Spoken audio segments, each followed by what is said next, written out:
Մինչ նախագահ Բարակ Օբաման տնտեսական իրավիճակի բարելավման նոր ծրագրեր է ներկայացնում, ամերիկյան հայտնի ընկերություններն ու խոշոր հարկատուները սնանկ են ճանաչվում։ Մեկ տարի տևած բանակցություններից հետո այսօր արդեն հայտնի է, որ ամերիկյան ավիաուղիները շուտով կդադարեցնի գործունեությունը։ Տարիներ տևած բանակցություններից եւ ակտիվ քննարկումներից հետո ամերիկյան ավիաընկերությունների հիմնական դերակատարներից մեկը ամերիկյան ավիաուղիները սնանկացման գործընթաց է սկսել։ Տարեկան այս օդանավակայանը սպասարկում է 4 միլիոն ուղևորների, նրանցից 300,000-ը ամերիկյան ավիաուղիների մշտական ուղևորներն են։ Այժմ փոփում, հաշվում եւ պարզում են վնասի չափը։ Ամերիկյան ավիաարդյունաբերությունը ներկայում մարտահրավերների առջև է կանգնած։ Մեր նպատակն է ստեղծել չափանիշներ, որոնք կլինեն մրցունակ բարդ այս ժամանակահատվածում, նշել է ընկերության առաջին դեմքը։ Փետրվարի 9-ին ընկերությունը կդադարեցնի բոլոր թռիչքները Bob Hope օդանավակայանից։ Միայն այս օդանավակայանում 150 աշխատակից գործազուրկ կդառնա։ Ամերիկյան ավիաուղիներ բրենդը տասնամյակներ շարունակ Միացյալ Նահանգներում հեղինակություն է վայելել։ Bob Hope-ի պատասխանատուները տխուր են, որ 29 տարի անց զրկվելու են այս ընկերության հետ համագործակցությունից։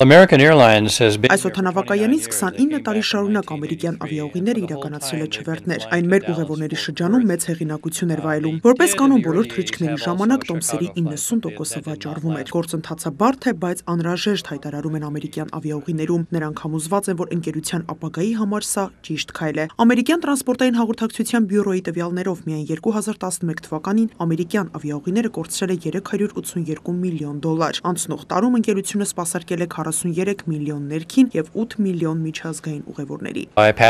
Շատ ուղևորներ արդեն տեղյակ են այս որոշման մասին։ Բոլոր այն ուղևորները, ովքեր տոմսերը ձեռք են բերել նախօրոք, կստանան փոխհատուցում կամ նրանց կառաջարկվի օգտվել այլ ընկերությունների ծառայություններից։ Փետրվարի 9-ը վերջին օրն է։ Մենք տխուր ենք, բայց հասկանում ենք, սա էլ տնտեսական ճգնաժամի բացասական հետևանքներից մեկն է։ Վիկտոր Գիլի խոսքերով ամերիկյան ավիաուղիների հեղինակությունը մեծ էր։ Շատերի համար տասնամյակներ շարունակ այն պարզապես անփոխարինելի է եղել։ Մեզ համար արդեն հստակ են բացասական հետևանքները։ Ավիաընկերության միջոցով ստացվող եկամուտները կնվազեն, կփակվեն վարձակալած գրասենյակները ու այսպես շարունակ, անկախ այն էլ իրավիճակը վատ էր։ Տնտեսական ճգնաժամի բացասական հետևանքները զգացել ենք նաև մենք։ Ուղևորափոխադրումների ծավալը կտրուկ նվազել է։ Արմինե Ամիրյան, Ռոբերտ Խաչատրյան, Armenia հեռուստաընկերություն, Միացյալ Նահանգներ։